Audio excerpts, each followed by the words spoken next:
Welcome to Last Weekly, where we talk, laugh, and sometimes bitch about the highs and lows of the past week, including why does Madonna think COVID-19 conspiracy theories are in vogue? Should your dog be wearing a face mask while shopping at PetSmart? Why did the chain smokers take a cigarette break from social distancing? Is John Leguizamo being blocked by Black Twitter? And has time run out for social media sensation TikTok? Plus movie news during trailer talk and more.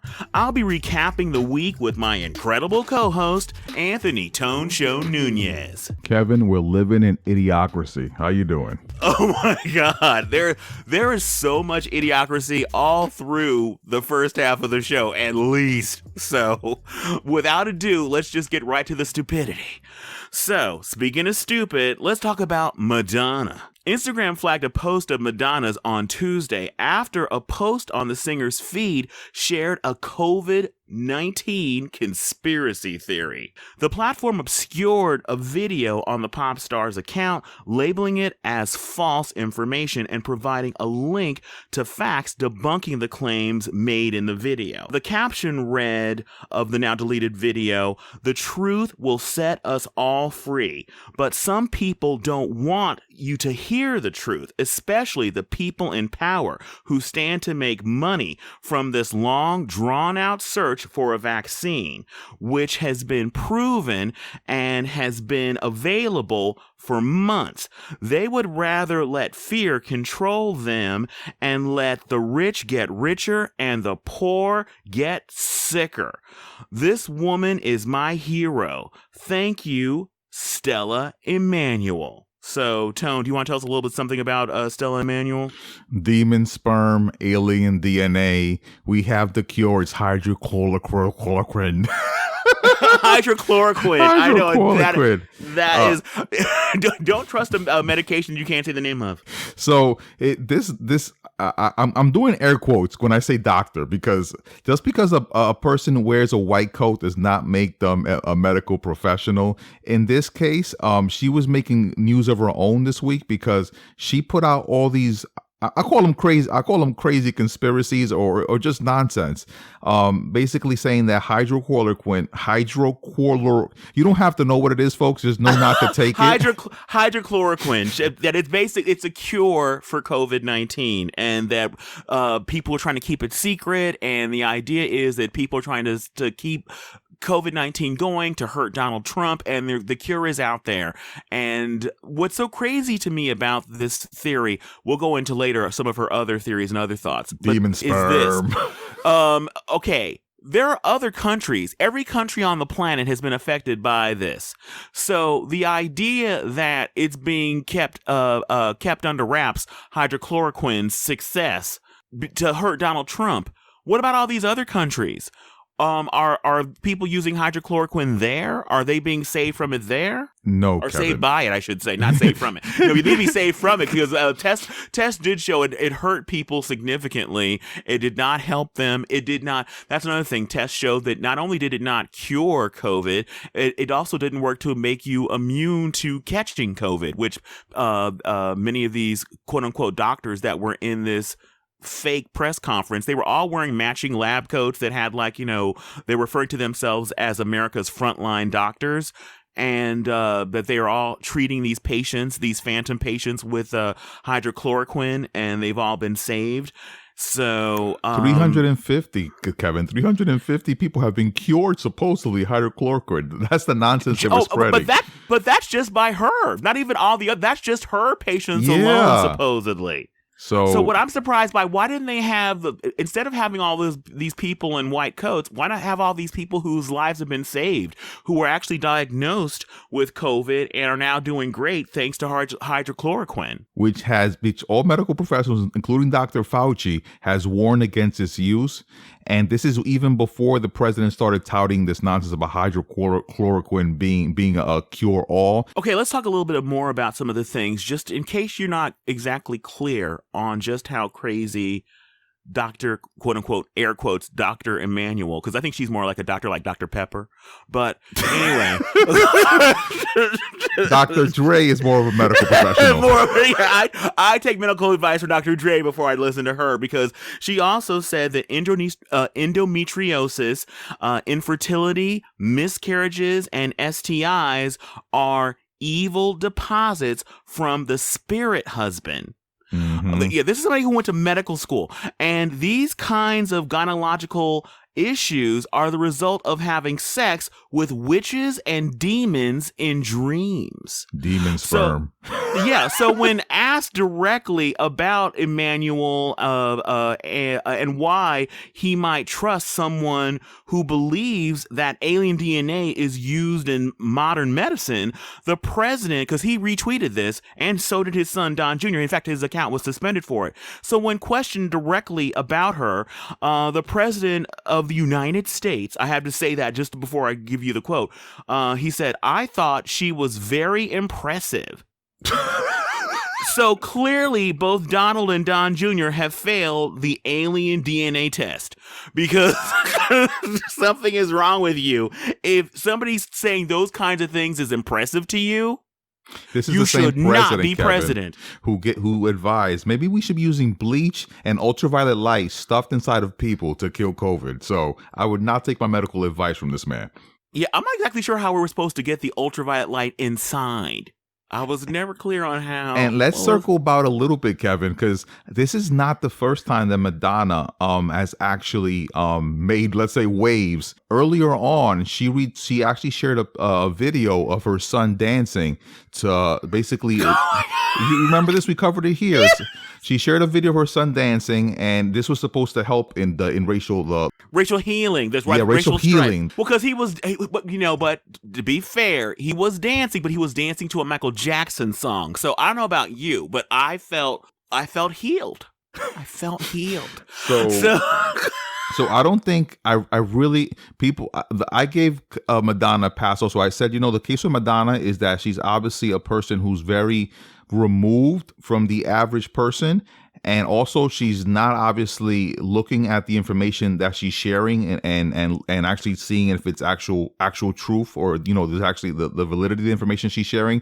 So she's very removed. So I think Madonna is proof that the American people, Kevin, have been put in a place where they're getting their information from the president of the United States, and immensely incorrect and wrong information.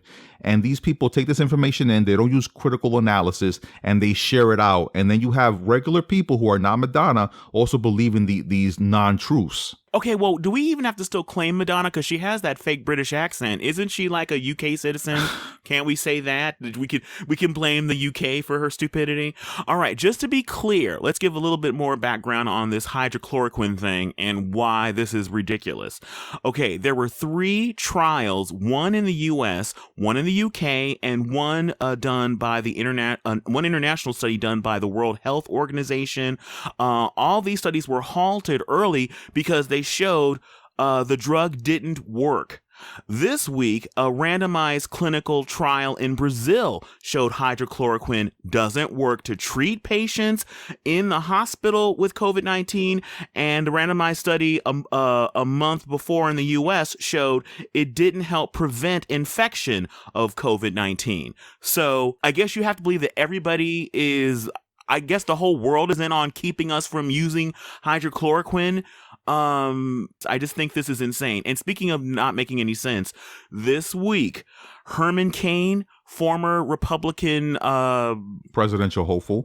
Yes. Okay. Well, not. I didn't hold much hope for him. But anyway. But yes, former Republican presidential hopeful Herman Cain, who also believed that COVID-19 was a hoax, has died.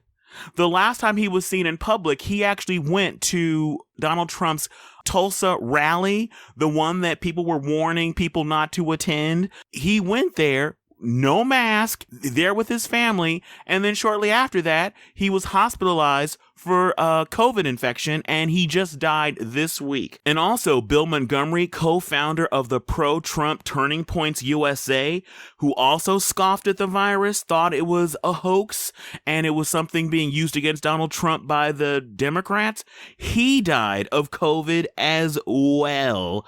So, and also Representative Louis Gohmert, who refused to wear a mask all over the Capitol, all over Washington, D.C. with no mask on. He just got diagnosed with COVID a couple of days ago. The only reason he found out was because he was going to be flying on Air Force One with the president to Texas. And they test everybody who's around the president, and they tested him the morning that he was supposed to go with him, and they found out that he was positive. And just to show you how much of a dick Louis Gohmert is, when they told him he was diagnosed with COVID, instead of calling his office and letting people know that he had COVID and that they might have been exposed, he went to his office in person without a mask to tell all the employees, some of which are not volunteers. Well, they're volunteers technically, but they're interns, unpaid interns, that he had COVID. He's standing in front of them in a small office with no mask on, telling them that he has COVID. He could have told them that on the phone. And a lot of anonymous calls or reports to reporters were saying that Louis Gohmert was shaming people in the office who tried to come to work with a mask. He would not let them work from home. He made everybody come to work and work in the office because he wanted that to be an example of how safe it was to get back to work. Well, apparently not safe enough because he's got COVID. And also to add to that, the Congress went home without passing any type of bill concerning unemployment. And one of the things, the things that the Republicans refused to budge on was the fact that they wanted liability protection for corporations and churches and businesses. So basically, if a corporation or a business doesn't put in effect any type of COVID-related response to maintain the place. Safeguards, yes. Safeguards, correct. To maintain things sanitary, that they cannot be sued if someone gets COVID or injured or die. So the fact that basically they're saying, well, go to work and do whatever, it's all safe. They don't want any liability from this either. They just want you to continue their lives unaffected. Well, that's the same thing that happened at the Tulsa rally that Trump had that was poorly attended.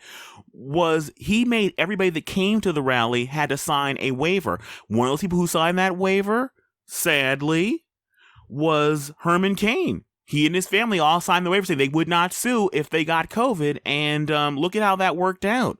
So just to be clear, we may have giggled a little bit, but we were not giggling about the death of Herman Cain or the loss to his family and his friends. We were laughing. I was laughing. I'll own this. So I'll take the heat off of you, Tone. I was laughing at the idea that he was a presidential hopeful. So that's what I laughed as well. So yeah, he was not. He had zero chance of getting that nomination. But okay. But we thought the same of Trump, Kevin. In hindsight, I would laugh also if you would have told me Trump was a presidential hopeful. But look how that turned out. Well, he had something going for him. It's like he was a candidate that white supremacists could get behind. Herman Cain not so much. So, let's. Oh, Kevin. Also, something of interest. So, Herman Cain actually he was hospitalized 2 weeks after the Tulsa event, which took place in Oklahoma for the president's rally, and this was June 20th when the event took place. On July 1st, replying to a tweet which was talking about the president's Mount Rushmore event, Herman Cain said in his Twitter account, "Masks will not be mandatory for the event, which will be attended by President Trump." And then he wrote in all caps, "People are fed up." And that tweet has since been deleted from his account. So again, I wonder why. It just speaks to again the Republican base a lot of times just going against their own interests at all levels. And just like Madonna, this story proves, I don't know if it's some conspiracy, like people want to say, oh, it's a conspiracy that they're posing against the American people. No, I really think that the half of the people obviously know what they're doing, and they're doing it for their own interest, for the president's reelection, and the other half, they might actually believe this nonsense. So I don't know which one is the case here. Yeah, I think that there's a mixture. There are some people who are actually ignorant, and some people are willfully ignorant because it gets convenient to them to be ignorant. And I'm glad that you mentioned the whole thing about what's the sticking point, and I hope the Democrats stick to their guns, because what the Republicans want to do with this liability waiver for all employers is that what that would mean is they can force everybody to go back to work, and then when people start dropping dead, there is no responsibility by said company. And so the widow or widower of that breadwinner and the kids, the surviving children, will get nothing from the company who forced the employees back to work. Look at all the people that when Tyson's Foods forced people to go back to work with little to no safeguards, and people were dropping like flies in that Tyson plant, dropping like flies. And so the idea that if it's so safe, which they keep claiming, I keep hearing Trump and all of the Trumpsters saying how safe this is and how it's a hoax and you don't need to wear a mask because America's free. Then, okay, if it really is that safe, then you don't need any kind of waiver because no one's going to get sick. And clearly, when he was having his own rally, everybody who was, to me, stupid enough to even show up there signed away their rights to sue if they got sick. Then I feel like employers should not get a free pass to risk their employers' lives so they can actually make money, so they can actually support their family.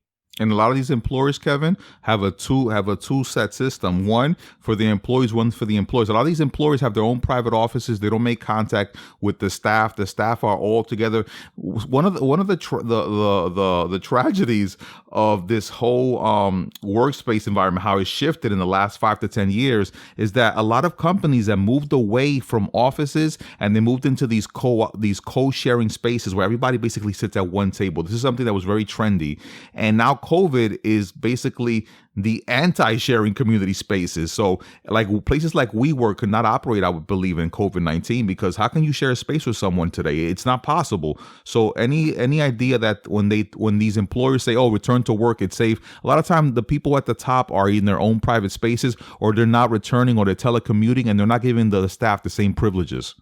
Oh yeah, I'm sure all of the board of directors at Tyson Foods, all of them are fine. But the actual workers on the kill floor and the processing line, those are the people that were dropping like flies. So it's absolutely disgusting. So, but COVID is not just affecting humans.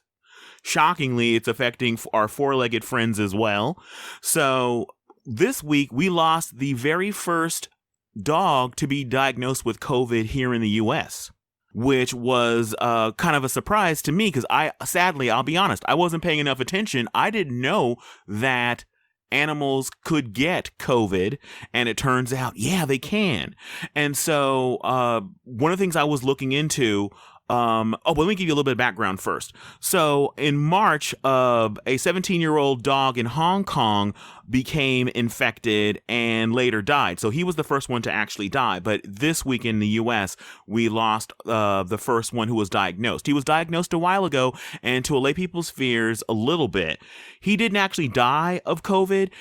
He had lymphoma, and when they did the postmortem, they examined him, and he did not test positive for COVID. So he actually got over his case of COVID and later died of cancer. But there's been other cases of COVID with animals here. In the Bronx Zoo, there were 2 tigers that were infected with COVID. They believe they got infected by their human handlers.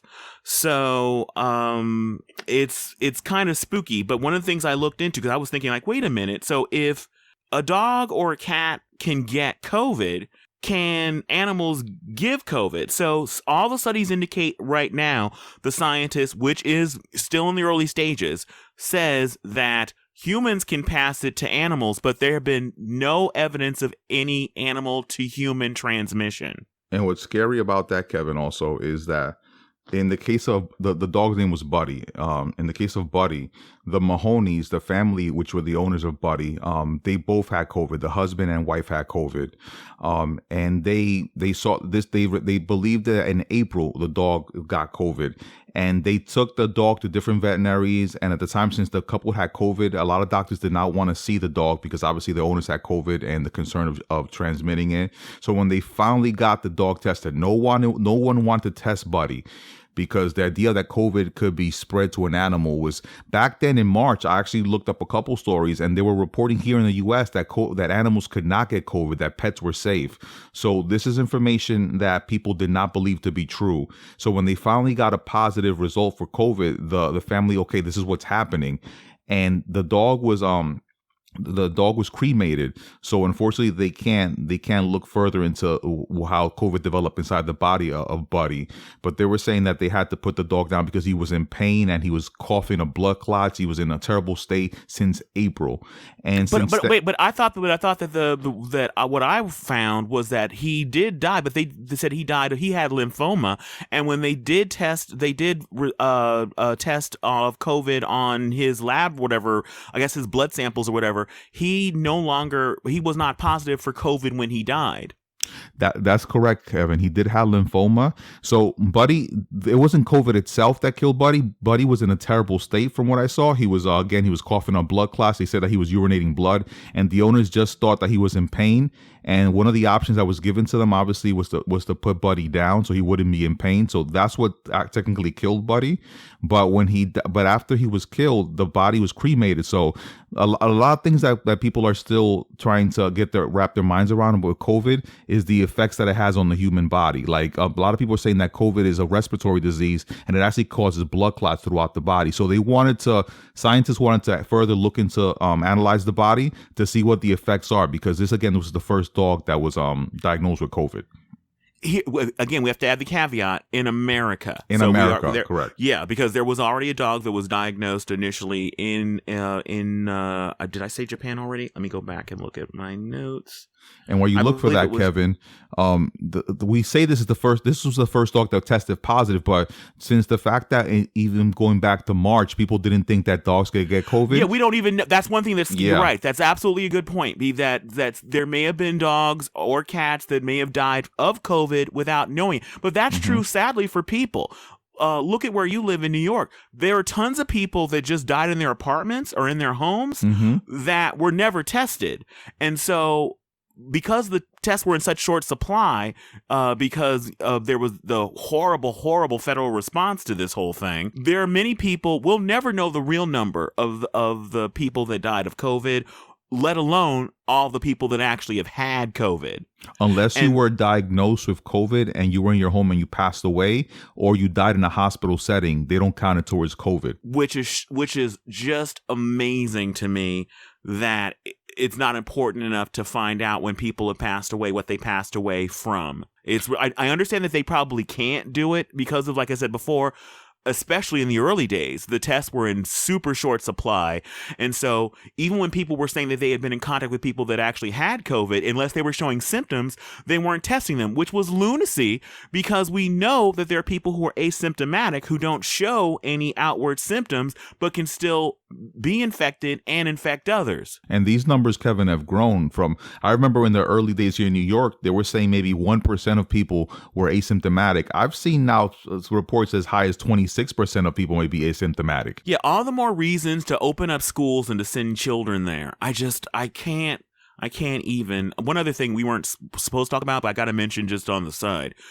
The same week that Donald Trump is saying he floated an idea about postponing the election until it was safe for people to go and vote in person, he's still touting opening schools immediately. So wait, it's not safe enough to go out and vote, but it's safe enough to send our children to school. 0 cents. And they want to pass liability insurance so they can be protected if anything does happen. Exactly. So again, so back to the pets issue.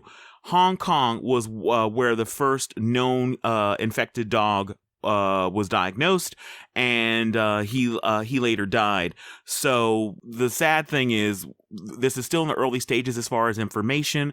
We're still learning things. In fact, speaking of learning things, didn't Anthony Fauci gives some new advice that when you think about it already kind of made sense. We should have already known this, but he said something that kind of shocked and upset a lot of people. Well, a lot of people were upset this past week because Dr. Anthony Fauci said that the use of goggles would also help in preventing COVID infection.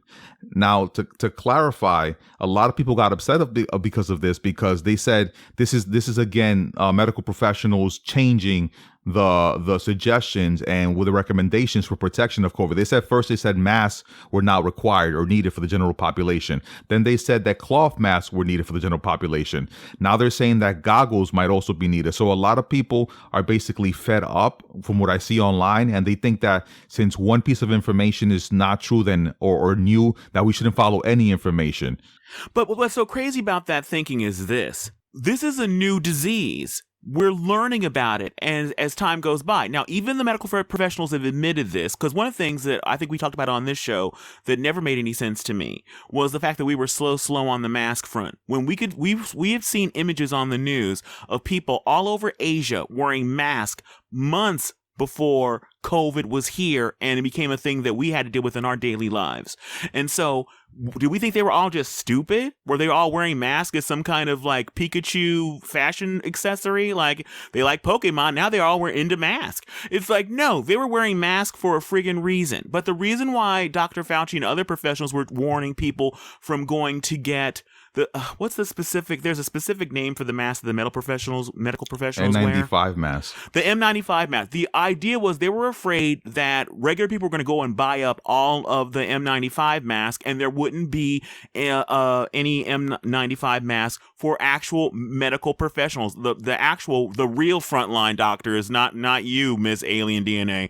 Actual doctors and nurses that are risking their lives day in, day out. Many of them have lost their lives trying to save people, and the masks were in such short supply. The gowns were in short supply. We've seen images and videos of nurses and doctors wearing garbage bags. Trash bags, yeah. Trash bags. Being asked to reuse masks. There were supposed to be single-use masks. Being told that they need to wear it for a whole 20-hour shift, which is absolutely ridiculous. Absolutely ridiculous. So that was why we were being told not to buy those masks, so it would be enough for the actual medical professionals. So I can understand why people are like a little bit hanky, but I mean, just logically, we should have known. And if we're covering up orifices, our eyes are orifices as well. And so the idea, just logically, in fact, here in LA, downtown Disney recently reopened. It's like a shopping, an outdoor shopping area with lots of restaurants. And they, here in California, you can't eat indoors anymore, but you can eat at an outdoor restaurant setting, like a patio kind of setting. The servers there are wearing like face shields. So they're covering their mouths, and they have a face covering, as well as a clear kind of welder's kind of mask to protect their eyes. So it just stands to reason that something could get into your eyes if somebody's sneezing and it gets into your eyes, that you could be infected from that. Just logic would dictate that. So I don't know why people are absolutely just jaw-droppingly shocked by Dr. Fauci saying that, yes, that would be an additional layer of protection. Also, Kevin, Dr. Fauci was asked about this, why he was suggesting for goggles now. And he actually clarified. He said that he was having a campfire talk with teachers, and one of the questions posed to him: would wearing goggles offer protection against COVID? Can you get COVID through your eyes? And what he elaborated was that yes, the eyes, the mouth, and the nose all have mucous membranes, which COVID could basically enter through. But he was saying that the goggles specifically was answering a general question: can you get COVID through the eyes? And he said yes. But he said that for the general public, mask goggles might not be of general use or to protection, because he was talking specifically about a situation like in a hospital where a person is treated with COVID, and that person might contaminate the air. And he said that smaller droplets hang in the air, and that a person might walk through it and their eye might make contact with the droplet, a medical professional in this case, and they're wearing goggles, and a face shield might be more protective for a medical professional. But he was saying that the average person who's living in their home shouldn't have to wear goggles. So again, this is something that people didn't look into it enough, or the information was just the headline was shared and people basically lost it. Yeah, freaked out about that. And also it is important for teachers, because for the school districts that are opening up, a lot of them in Trump heavy districts where he won overwhelmingly, they're controlled by Republicans. They're rushing this out. I just heard some school district opened up somewhere in the South. They just opened this past this week, and they just said now they've discovered that children seem to contain even more of the virus, very young children. So when they have gotten the virus, when they sneeze or when they're putting droplets out into the air, they have even higher concentrations of the virus. So can you imagine a teacher that's in a room full of kids and how much he or she would be exposed to in a day or a week of teaching? So it's really scary for the teachers that are in those areas. I hope the ones that do have underlying health conditions especially hold the line and don't go back to work, and basically get a good attorney and sue if they want to try to fire these people for not showing up to work during this global pandemic that has killed now over 150,000 people in the U.S. alone and climbing. I hope that they don't put their lives at risk just to keep their job. That is one of the saddest things. I know people have to pay rent, they have to pay mortgages, they have to feed their families, but the idea that if you're lost forever, you can't pay any more mortgages if you're gone. And it's just a horrible argument, Kevin. It's just a horrible argument, and they know it's an argument that holds no water. I looked this up for the show. Over 200 children have passed away here in America from COVID. Over 200.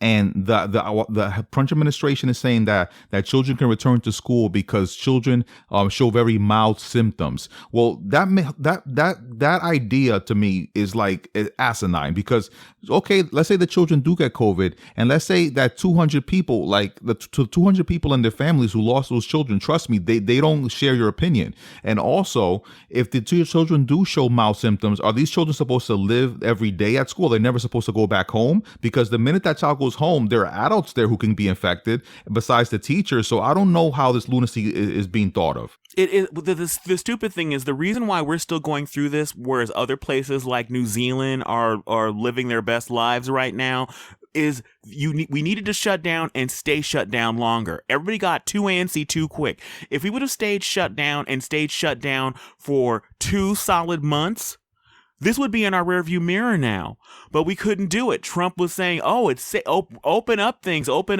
And remember when people were storming some state houses with long guns, and Trump was basically retweeting them and saying, they're the true Americans. They're basically supporting these people who were quote unquote protesting. I love how protesters that show up that don't want to wear a mask, or who wanted to get their hair dyed and want to get their hair cut, or wanted the bars to open, they were American patriots. But people that are fighting out there for Black Lives Matter, or fighting to have police officers not kill people of color with impunity, they're terrorists. Those are rioters, Kevin. Those are rioters.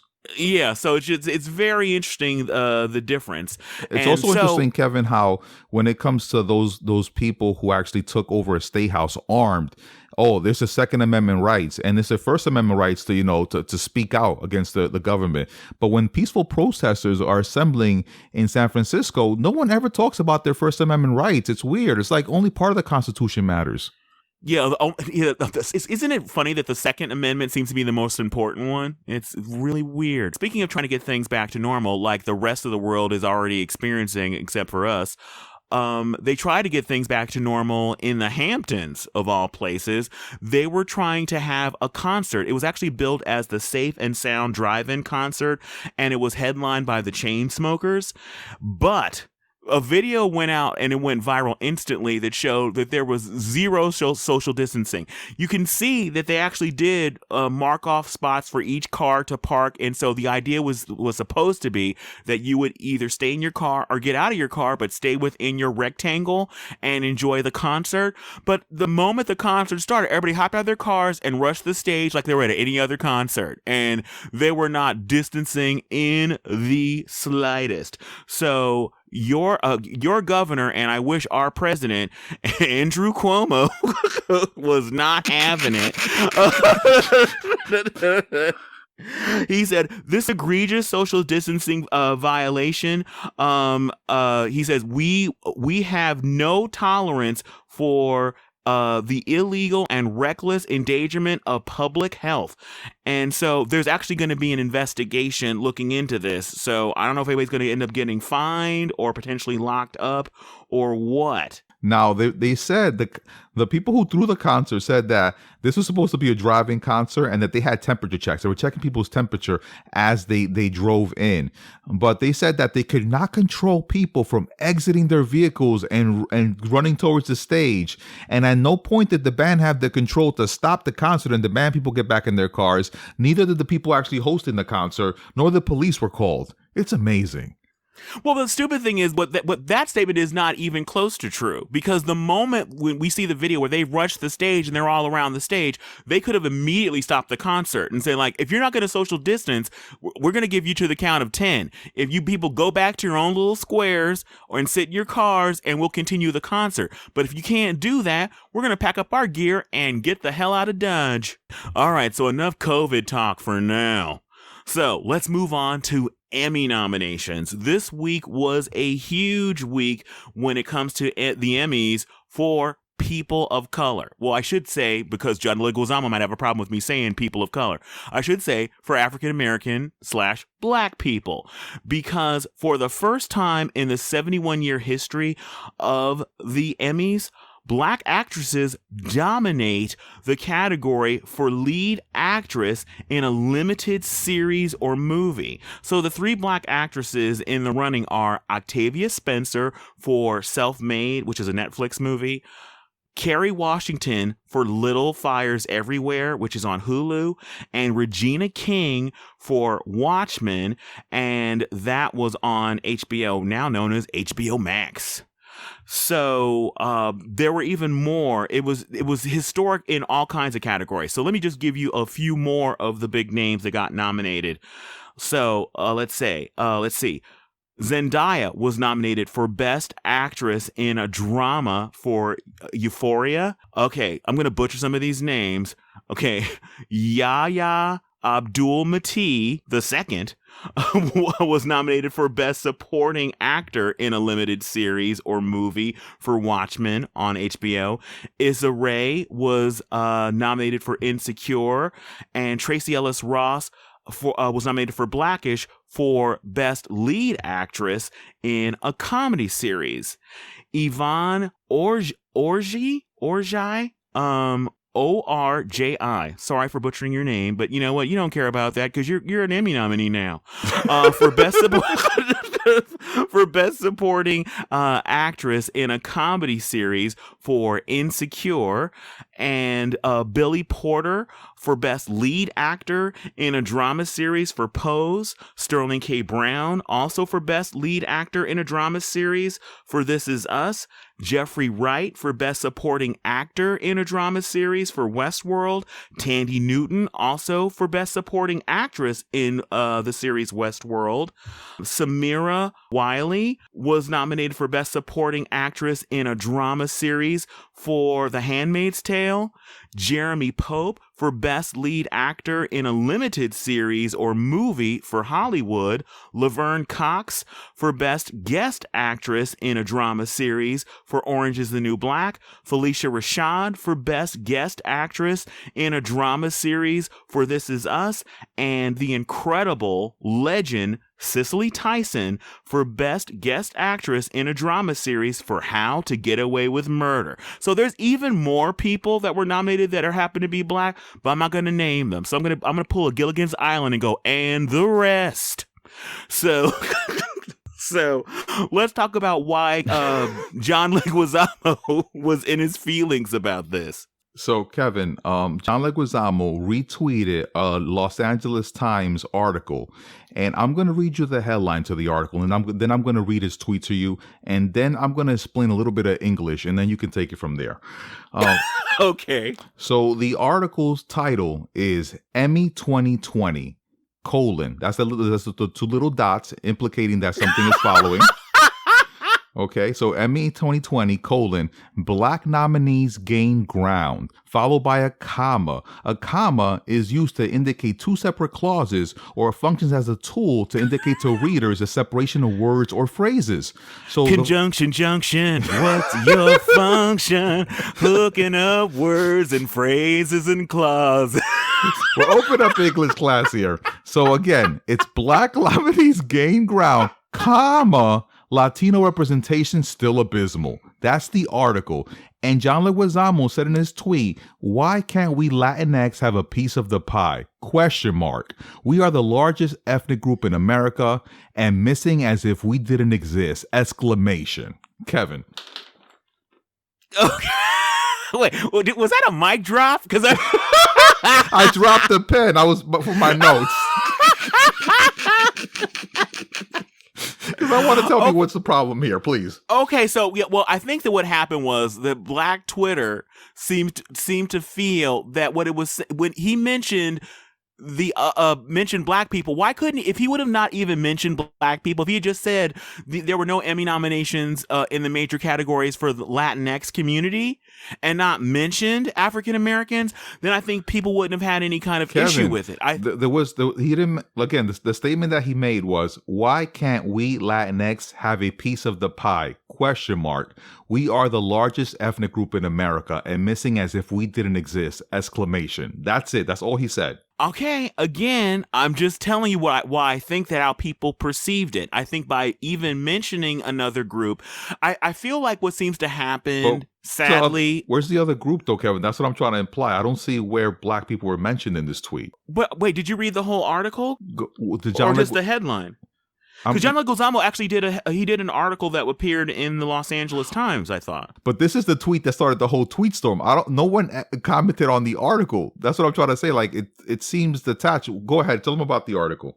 Well, I'm saying I think that people felt like this seems to happen. I think with people of color, minorities in general, is if there is basically 90%, 99% of the pie or 95% of the pie goes to white people. Then there's 5% of the pie for everybody else. And so the idea is that if Black actors are winning, then that means Latin actors are losing. As if there's only so much, we're all fighting for the same 5%.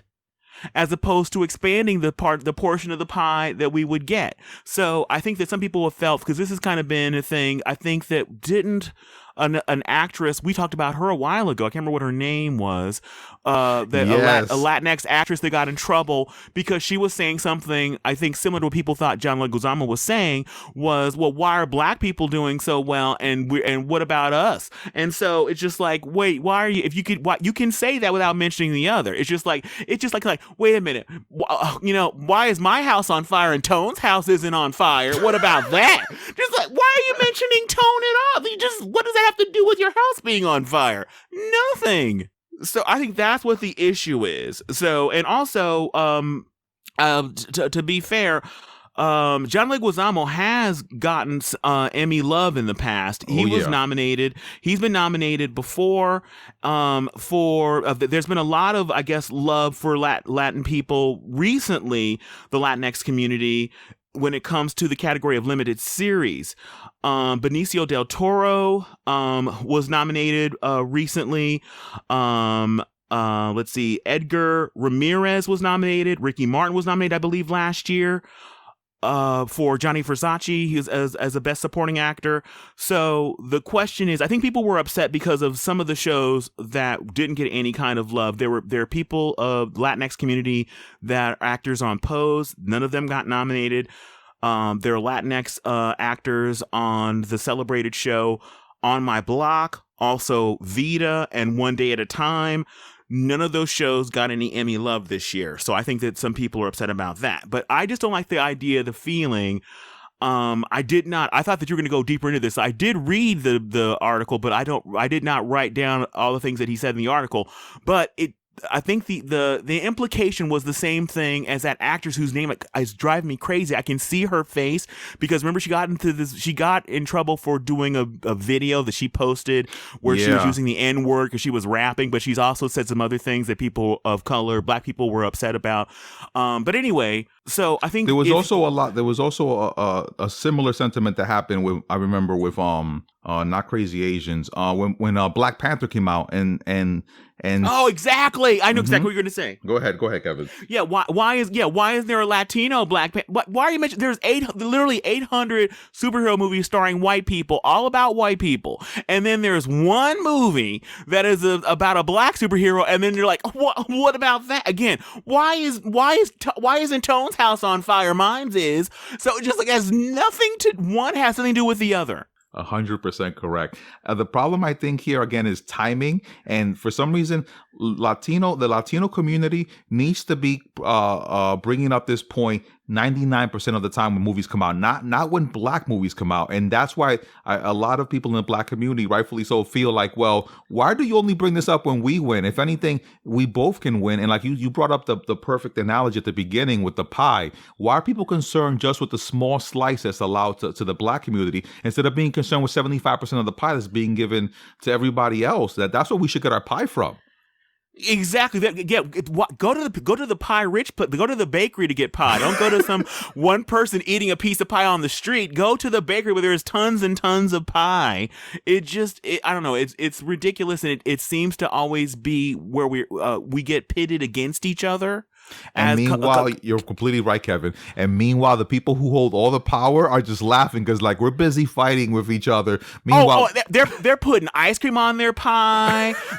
they're having sex with pieces of pie, like an American pie. They have plenty of pie for all kinds of reasons, all kinds of uses. Now, one thing that people don't talk about, and I'm just going to put this out there, and you may come at me as a member of the Latinx community.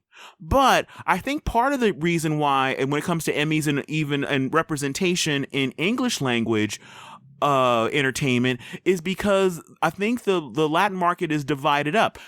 There's so many. There's TV stations that are in Spanish, strictly in Spanish. There's all kinds of television shows and movies that are in Spanish that the general population or English speakers in general don't, know about or see or watch these channels. And so I think that so much of the talent that are Latin talent is involved in a lot of those other things. They're involved on those Latin soap operas and Latin movies and TV shows. Sofia Vergara came from that, from Spanish language television. Yeah, completely right. I think it also speaks, Kevin, again, right in America, I believe like anywhere between 75 maybe to 78% of the population is white. And then you have the biggest minority, the group would be Latinos and Latinas and Latinx, and then followed by black people at 13 to 14%, and then followed by Asian at 6%. So even I do understand what John Leguizamo's. I can't speak to where. Obviously, I think he was speaking just to the Latin part, but basically he's saying Latinos hold a big percentage of the population pie. How come we're not represented at a certain percentage? But again, I think the fact that he chose anything that mentioned black artists or actors basically detracted from his point. And I think a problem here is I'm really a big fan of the term Latinx. Honestly, if for people who don't know this, in Spanish, there's very gender specific words, like in a lot of languages. Like Latino would imply a Latin person from Latin America who's male. Latina would imply a person from Latin America who's female. Latinx is meant to be all inclusive of everyone, transgender Latinos and Latinas. Everyone's included in Latinx. And Hispanic speaks to people who come from countries that speak Spanish. So there is a difference in those terms. And as someone who is someone whose last name is Nunez, a lot of time the people who made these terms up and applied it to us was not people from the Latinx or Latina community. These were put in us to basically to categorize us and put us all together in a way that we're identifiable. But a lot of people from these countries don't even consider themselves Latino, Latina, Hispanic. They consider themselves /American. Like for my case, like I would say Dominican American, or somebody from Cuba might be Cuban American. They don't consider them. Go ahead. Don't get me started on the American thing, because what bugs me is the fact that everybody who isn't white is something American. You're, Hispanic American or Mexican American or African American. Oh yeah. But do you ever meet any British Americans? Or where are the Irish Americans at? Put your hands up. No. Anyway, shake that shillelagh. Anyway, so So anyway, that really bugs. Even we call like indigenous people Native American. Everybody has like a little asterisk next to their American, except for just straight up white people who just get to be American. Period. That's a great point, Kevin, and it's 100% true also. But again, I think this goes because the people who make the decisions, who happen to be in the white majority, they get to basically then write these rules. And a lot of people don't agree with these terms at all, because the Latino community, Latina community, Latinx community, it's very broad. And like you said, it's people from all over the world, different countries happen to speak Spanish. And a lot of times these people don't even identify as each other, don't identify as the same group. And it's very hard to get a consensus so we can all then ask for representation is what I'm saying. Well, the funny thing that you said was I looked up because I had heard the term Latinx being flown around recently. And I was like, what the heck is Latinx? So I went to look it up. One thing that you didn't mention, so I don't know if it's just different definitions of what Latinx stands for. I knew that part of it is a gender neutral term for Latino and Latina. But also, I read that it was supposed to be about people of Latin descent who are American. That was the Latinx community. So the idea that you wouldn't be Latinx if you were like from Spain or something like that, you wouldn't be considered Latinx if you're from Mexico. Or living in Mexico, you wouldn't be Latinx. Latinx was supposed to be a gender neutral term for Hispanic Americans. So anyway, maybe it's still in flux. That's completely true, Kevin. Something that let me add as well, since you pointed that out. Latino and Latina are terms, again, that only exist here in America. Like what I'm trying to say is people outside of America, people from the Dominican Republic, people from Cuba, they don't consider themselves Latino. They don't even know what that is. They consider themselves Dominican or Cuban. This is a term that was made, again, by the majority and applied to people who speak Spanish and come from Latin countries in America, and is only used in America. Outside of America, the term Latino and Latina don't even have any meaning. And the term Hispanic is not used. So Latinx, yes, you're completely right. It only applies to people here in America who come from Latin countries or Hispanic speaking, and Latino and Latina only apply to people in America. It does not exist outside of America. Okay, I can't wait for J.K. Rowling to get in trouble for this in some way. I don't know how, but she's going to get in trouble. She's going to tweet something. I don't know how. All right, so let's move on to TikTok and what's going on with the president making not so veiled threats to TikTok. Okay, so a lot of Gen Z people are shaking in their boots. So just to give a little bit of background on this story, the TikTok app has garnered a huge following worldwide. They've gained over 2 billion downloads worldwide. It was recently banned in India because of security concerns regarding the access to the app's data by the Chinese Communist government. Here in the States, TikTok, basically their user base is comprised of teenagers, Gen Z. Famously, Gen Z used TikTok to organize a big blow to the president's Tulsa rally by reserving numerous tickets to the event, which they never planned on attending. Because they wanted to keep living. For the people in Tulsa. So the U.S. government has serious security concerns, and they have user privacy data concerns when it comes to TikTok. And yesterday, the government said on the South Lawn that he's looking at various options to banning TikTok. And again, it's because they think that the Chinese government somehow has access to the user data. The servers for TikTok are here in America, and ByteDance, the company that owns TikTok, says that they do not provide data to the Chinese government. But that's what's happening. Well, what seems pretty transparent is this clearly feels like a vendetta that Trump has against TikTok because of the fact that the users used it to humiliate him with that Tulsa rally debacle. Mm-hmm. Because if the issue is the feeling that Hong Kong has control over it, there's been talk about basically selling it to an American company, and Donald Trump has made it clear that he does not want a U.S. company to buy TikTok and have it be operated by Americans. So if that's the issue about your concern about China, then having the company be owned and operated strictly by Americans would solve that issue, would it not? Well, I think you hit it on the head. I think this is very politicized, this issue. Beijing, the concern here again is that Beijing is using TikTok to spy on millions of Americans.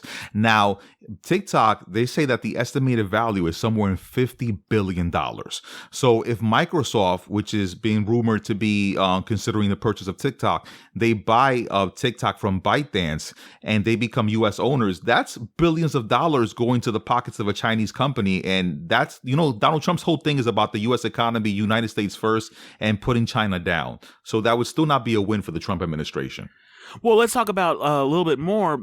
Vanessa Pappas, she is the general manager of TikTok here in the U.S., and she was saying in a TikTok video, where else would she talk about other than TikTok, that they have 1,500 U.S. employees, and they plan to add 10,000 more U.S. jobs in the next couple of years. And what I loved is how ballsy she is. And she says, we're proud of all the support we're getting and the outpouring of support from all of the fans of TikTok. We're not planning on going anywhere. We're here for the long run.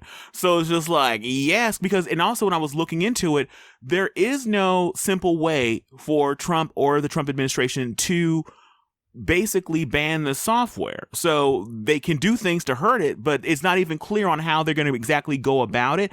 And the funny thing is this, I actually think this is going to backfire because, like you mentioned, that this appeals to teenagers and slightly older Gen Yers, young Gen Zers. A lot of them don't. The whole thing is normally there's always threats that younger people are they're a sleeping giant and they're going to come out and actually vote and affect major elections like the presidential election. But more often than not, they basically they're busy doing TikTok videos and doing boomerangs and not paying attention. But now that so many of them love TikTok and Trump has made himself the villain, well, in many ways, but especially here with threatening the thing that they love so very much, TikTok, that all the ones that are old enough to vote, I hope that Joe Biden's team, and if they don't, you know who will use this? The Lincoln Project. They're going to be all over this about the fact that, oh yeah, you want to keep TikToking? You better rock yourself over to the voting booth. I think that's definitely it could be a cry for Gen Z to actually show up. This is also going to be big business at hand for U.S. companies. I was reading that if TikTok is banned, the user base Gen Z could prop up Facebook, which is Facebook owns Instagram, which crazy enough, I still speak to people who don't know that. So they're saying that Gen Z might flock to Instagram, and Gen Z is also going to flock to YouTube. So Google and Facebook could have a huge win if TikTok is taken down, because like I said, Gen Z is the base demographic that TikTok is serving, and YouTube is right now, they do have younger users, but they're more, I would say, 18 to 35 and 45 to 55 by a smaller demographic. So American companies, this could be a big win for them if TikTok is taken off the board. And we saw similar surges in usership when Vine, which was owned by Twitter, shut down, and YouTube had a huge influx of young people. Well, the funny thing is, it makes more sense with YouTube because you can't. I guess there's ways to monetize Instagram, but that comes from basically sponsorships versus TikTok and Instagram and TikTok and YouTube, where you're paid for views. And so it makes more sense that if you're going to go anywhere, if TikTok ends, where you're making short, these are content creators. These people are making short films. So why wouldn't the natural place to land would be YouTube? If Twitter were smart, they would come up with some kind of monetized model because that platform to me would be more advantageous if it were for the fact that creators could actually get paid for views. Because you see so many videos on Twitter that have millions of views, and the creators getting they're getting no monetary benefit from the video being shown there on that platform. So if Twitter were smart, they would find a way and start paying these people who are actual creators who are cranking out this content that's actually generating so many views. Like Sarah, I can't remember what her last name is, the one who does where she lip syncs to Trump's inane statements, and she became a superstar from it. I want to say Sarah Cooper, but I'm probably wrong. It's something like that. It may be Sarah Cooper, but it's something like, I think you might be right. But anyway, whoever she is, everybody knows who she is. She's insanely talented and so funny, and she makes everything, as stupid as it sounds when it comes out of his mouth, she makes it even stupider and doesn't change a word of it. She's an absolute genius. Sarah Cooper, yeah, we were right, Kevin. It's Sarah Cooper. And Donald Trump, a lot of people are saying the reason he wants to ban it is because her jokes on him. Yeah, but she's already big enough now that she can go ahead and keep putting it out. She puts it out on YouTube as well, and she puts it on Twitter. So I hope that Twitter is smart. If you're listening, Twitter, I know you are. You need to monetize your videos in some kind of way, and then people will be able to flock to you from TikTok, and the creators won't miss a beat. They'll be able to keep going. There's got to be a way to do it. And with that said, we're not going to miss a beat, and we're going to go into our favorite part of the show usually, Kevin. A little thing we like to call Trailer Talk. Trailer Talk. Trailer Talk. Trailer Talk. Trailer Talk. All right. So let's talk about Christopher Nolan and why he hates America, Tone. Well, Tenet, at this point, Tenet is the movie that we keep saying it's coming. Tenet's being released on this day, then it's postponed. Tenet's going to be released on this day, and it's postponed. I feel like Christopher Nolan is single-handedly trying to bring back theaters in the U.S.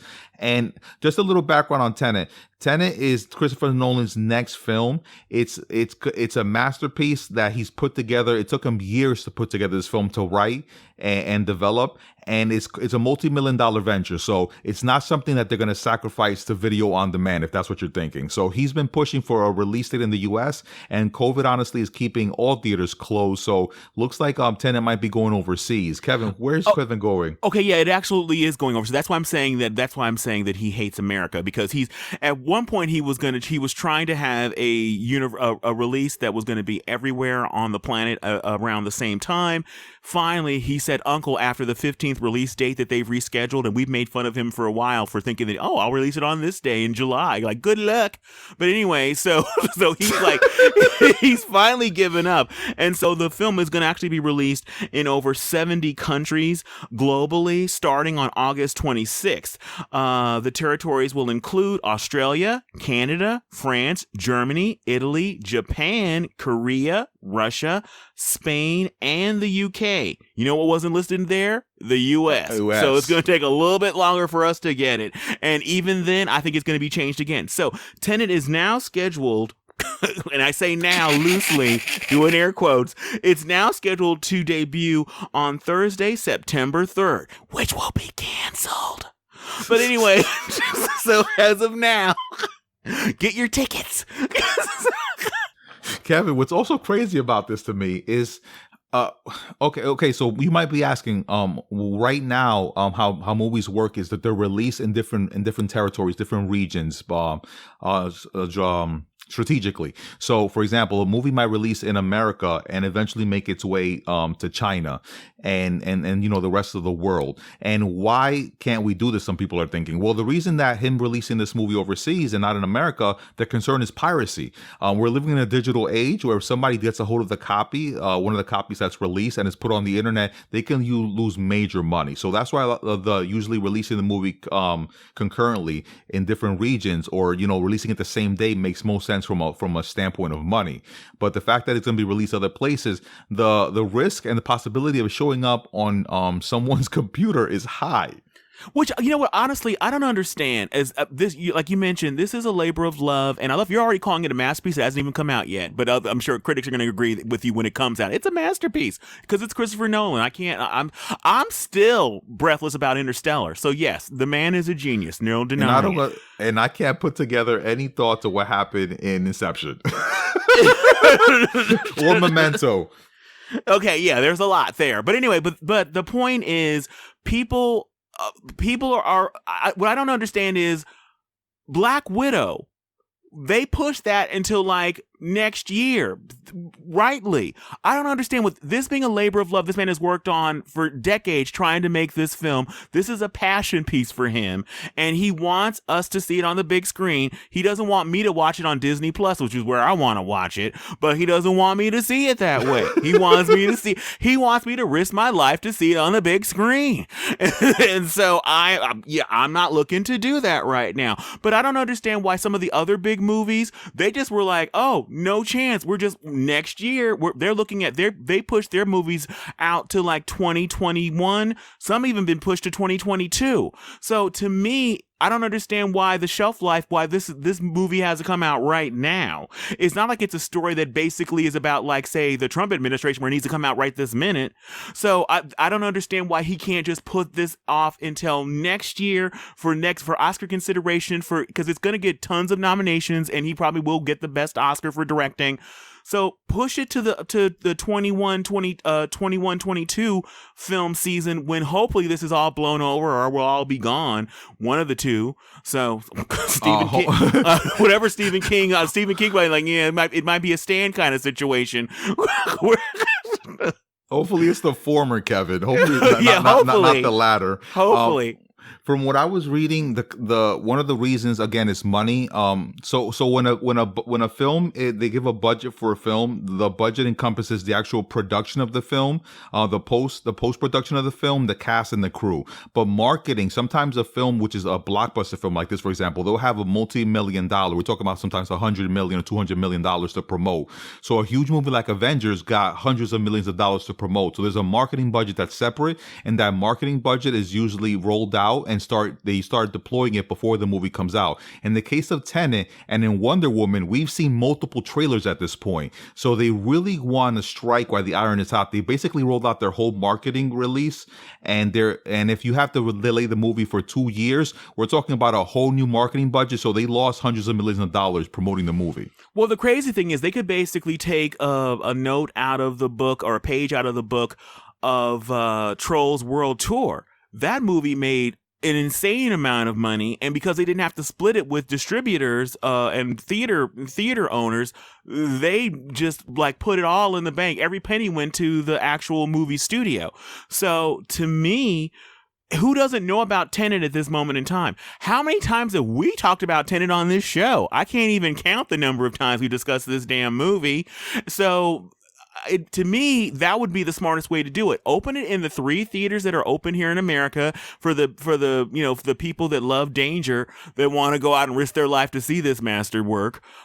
Fine, let them go out there and risk it. And then for the rest of us, let us go ahead and watch it on demand on our 55-inch TVs in our living rooms. I think I got a 49-inch, but okay. Well, sit closer, Tone. Sit closer. It's like, if you sit 2 feet in front of your TV, it's like IMAX. It's the same thing. Kevin, so there's another movie that's been delayed as well. Why don't you tell us about it? Okay, let's talk.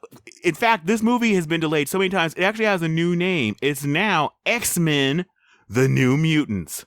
Ooh. And so just this past week, they released not another trailer. There's been 50 trailers. They actually gave us the first scene from the film, which is amazing. And so let me tell you I got to give you, before I do anything else, let's talk about release dates. The original release date for this movie was April 13th, 2018. Then it was scheduled to be released on February 22nd, 2019. That seems reasonable, right? Then it was scheduled to be released on August 2nd, 2019, but that didn't work out either. And this is pre-COVID. They had no excuse. And so then it was scheduled to be in theaters April 3rd, 2020. I guess you all know what happened then. And then finally, it's now scheduled to come out on August 28th, 2020. Again, these are the same Christopher Nolan type people. They're like, oh yeah, that'll be fine. Everything will be cleaned up by then. Good luck. But what I love is when they did put the release date on the screen, August 28th, 2020, it said, fingers crossed. I'm just like, you may as well uncross those fingers right now. Because if you think you're releasing that movie to theaters, think again. It needs to come out on either Disney Plus or Hulu, or VOD. This is absolutely ridiculous that they keep thinking it's going to come out. But anyway, well, fine. It's coming out at the end of August. So, Tone, let's talk about this movie for the last time, because Tone, this was on our Halloween special. Kevin, let me give him a little bit of context why before COVID there were so many changes of dates. So this movie, like Kevin said, they actually added X-Men to the beginning of the movie. This movie is not necessarily in line with the X-Men movies that they released from Fox, but it is a Fox movie and it is an X-Men property. So they didn't want to crowd the other X-Men movies which they released, which was the newer team. But the problem here was that Fox was acquired by Disney, and when Disney acquired Fox and all their properties and their films, they didn't want to basically encroach on their own releases. So they kept shuffling these Fox movies, New Mutants being one of them, around their big releases because they obviously their releases have more importance in their eyes. And now that their releases are out the way, then came COVID. So that's just a little bit of context. Yeah. It's interesting that they're basically going to push this one out in the end of August. Yet Mulan is safe COVID free in a drawer somewhere. Again, you can see that they're willing to sacrifice. These are like kids, and Disney's like the Trump administration. All the Fox kids can go to school. Maybe the thinking is, you know what? They're mutants. They can handle COVID. COVID can't take them down. So. Let me give you the synopsis. Do you need to talk about who the director is or anything like that, or are we just going to go right into the synopsis? At this point, Kevin, I've seen every trailer. We've seen now at this point the beginning of the movie. Like, let's talk about what we saw before the movie. We get the rest of the movie at the end of the show. Yeah. Okay. So I will say this: I do think that if we wait just once, if they move this release date one more time, and we get another trailer, I feel like we've already seen like about 48% of this film, because we've seen 50 different trailer cuts, and now we've seen the opening scene. I feel like I've almost seen the whole damn thing. But let me tell you a little bit about it before we talk about what we actually saw in this brand new release scene. Okay, 5 young mutants just discovering their abilities while held in a secret facility against their will, fight to escape their past sins and save themselves. All right, Tone, what did you think of the opening scene of X-Men, The New Mutants? Now, when I saw this, I was a little bit confused, Kevin, because again, some of the footage has already come out and I saw it in the trailer. So I didn't know if this was this was actually the first scene, like the first few scenes of the movie, or this was like cut specifically like for like a trailer format, because the beginning of it is absolutely supposed to be the first minutes of the film, and then the end it turns into a straight up trailer. So they basically tacked a trailer onto the end of the opening scene. So everything that happens to where the character Moonstar, when Moonstar basically I won't go into, I'll go let you talk first, but basically that main character, when we see her odyssey at the beginning of the film with her father and what happens when she wakes up in the hospital, all that is the first scene. After that is all trailer. So thank you for clarifying that, because if you in the audience if you guys heard this already, and I mean, if you guys watched this first few minutes, I'm sure you guys confused as me, because first in a movie you usually get you get a few credits, and it kind of smoothly introduces you to the scene and it opens. Here it kind of just abruptly started with the character being started out of bed and say, hey, come on, we have to get out of here, and a father figure grabs what appears to be probably his daughter or his niece, and he rushes her out the house, and next is a giant explosion. So as a viewer, I was already kind of shuffled. I didn't know disheveled. I didn't know what was happening. I was confused. And to make it worse, at the end of the first beginning, the minutes of the movie, like Kevin said, then there's like a trailer. So at the whole time, I'm like, is this a mashup? Like Kevin, I was just really confused, and I really couldn't get a good sense of what was happening, and it kind of felt very TV-ish to me. I'm scared to say it. I'm a big fan of the X-Men. I'm a fan of the New Mutants, and I'm even a bigger fan of X-Force, the actual source material that this comes from. And as a fan, I'm really excited to watch this, but I really think that this delays had the opposite effect of Tenet. Like Tenet, everybody's looking forward to being a masterpiece, and this might be a case where we've been anticipating this so much that when the actual product, like those first scenes, come out, we may not actually be satisfied. Well, okay, let's talk a little bit about exactly what happens in the beginning. So, like Tone was saying, it begins right out the gate. The action starts. So, the character that we're going to follow, I think, through the most of the film is called Moonstar / Mirage. I guess is her name when she gets her powers and she gets suited up in her X-Men leather. So, but just I guess her name is Moonstar because she's supposed to be, I guess, Native American or indigenous or whatever the prop. I'm gonna be in trouble just like J.K. Rowling.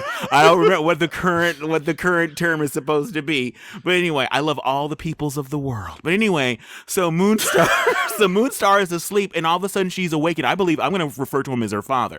She gets awakened by her father, and there seems to be something happening, like their house is potentially on fire or something, and you're hearing these explosions. And he grabs her and like, come on, we got to get out, we got to go. And he's running with her. He goes, don't let go of my hand. And they get out of the house, and literally, like, the sky seems to be on fire. There's all kinds of weird noises going on, and cars flipping down the street like on fire. It reminded me of the opening scene of Cloverfield. If you remember that, when the Statue of Liberty's head goes flying down the street. The action just develops and just thrust it in there. I get what you're saying. Yeah, so it's just like boom, just like she's awakened out of nowhere, like in it. Weird, like her. We're like, what's happening? So he runs with her, and there's like things on fire and explosions and things like flying around, like literally cars flipping down the street, like they've been tossed or something on fire. And he runs with her into the woods, and he finds like a hollow tree, and he tells her to hide there and to stay there. He's going to go back to try and help. Okay, now let me just say this. He seems like a very sweet man, Tone. He's concerned about his neighbors. And I think of myself as a nice person as well. But if I have a child to look after, and I've just run, and there are cars being thrown down the street, explosions everywhere, the sky's on fire, what the hell did he think he was going to do when he got back there? How was he going to help?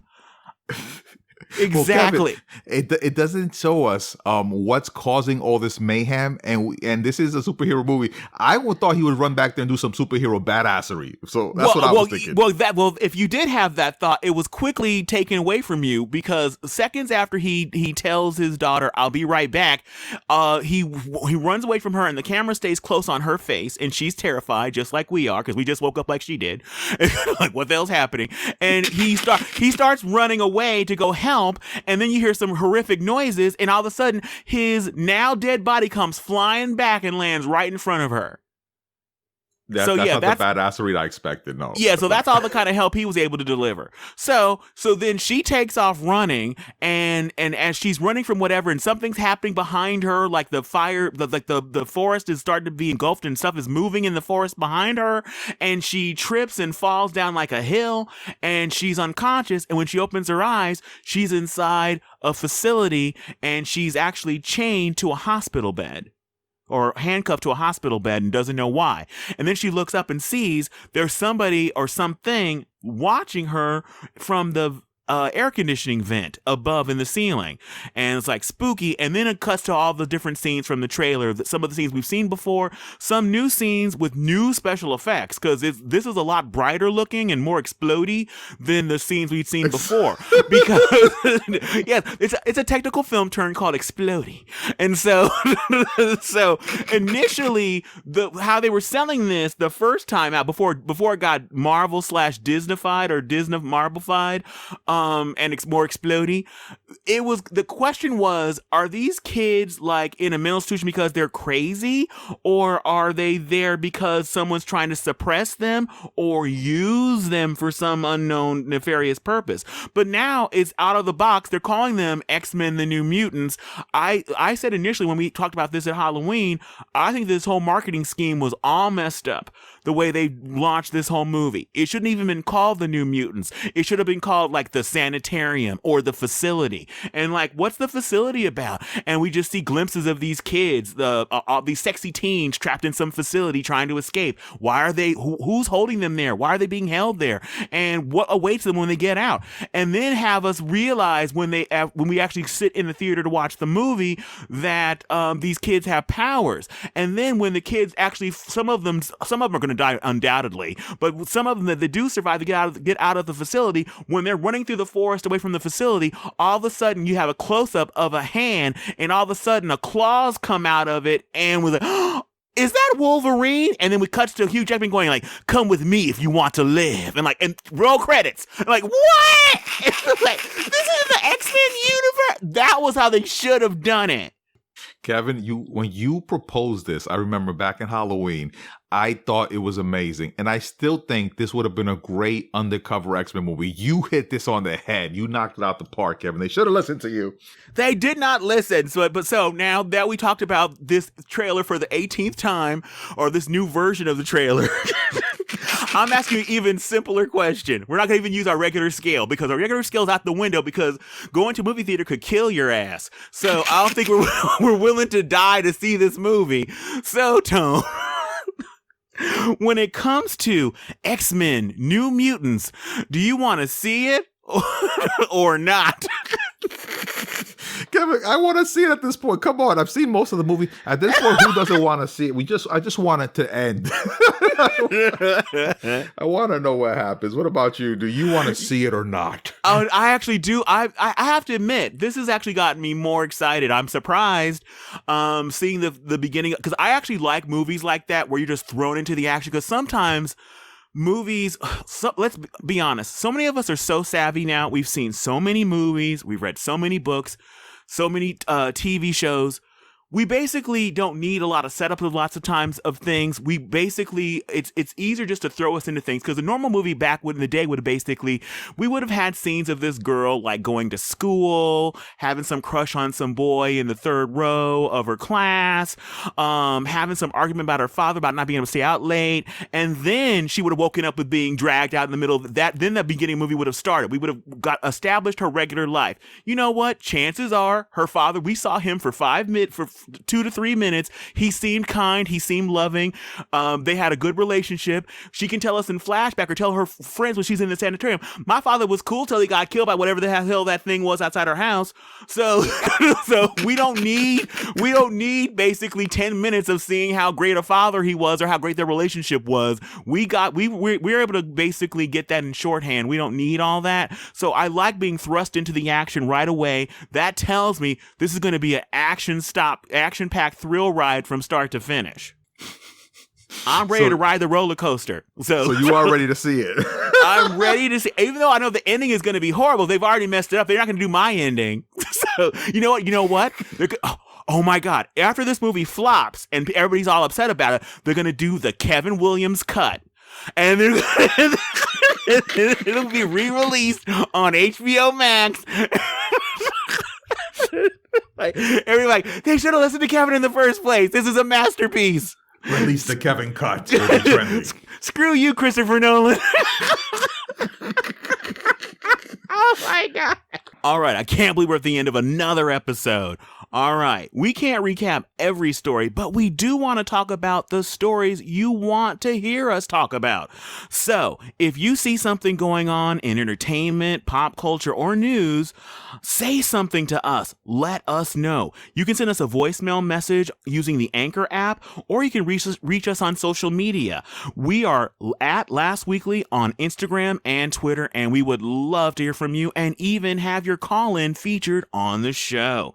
So, Tone, how can people listen to us other than how they're listening right now? So they can also listen to us on Apple Podcasts, Stitcher, Spotify. They can watch and listen on YouTube. And you can listen to us live on WJMS Radio every Sunday at 4:30 p.m. Eastern and 1:30 p.m. Pacific, and every Friday at 11 a.m. Eastern and 8 a.m. Pacific. And to make it even easier, just go to lastweekly.com for all our links to where you can listen to us. And remember, the Last Weekly theme song is the song Lush by the artist Dyla. Kevin? All right. Thanks again so much for listening. We appreciate you listening. We appreciate you following us on social media and all your support for the show. We do it for you guys because we could just talk on the phone if we wanted to, but we want to talk to you. So that's why we're here. So please listen to the next episode of Last Weekly because the week doesn't end until, say it with me, Tone, until we say so. Perfect. Oh, so close, but no cigar. Perfect. No. Okay. Oh, all right. Yeah, perfect. Bye. Bye-bye.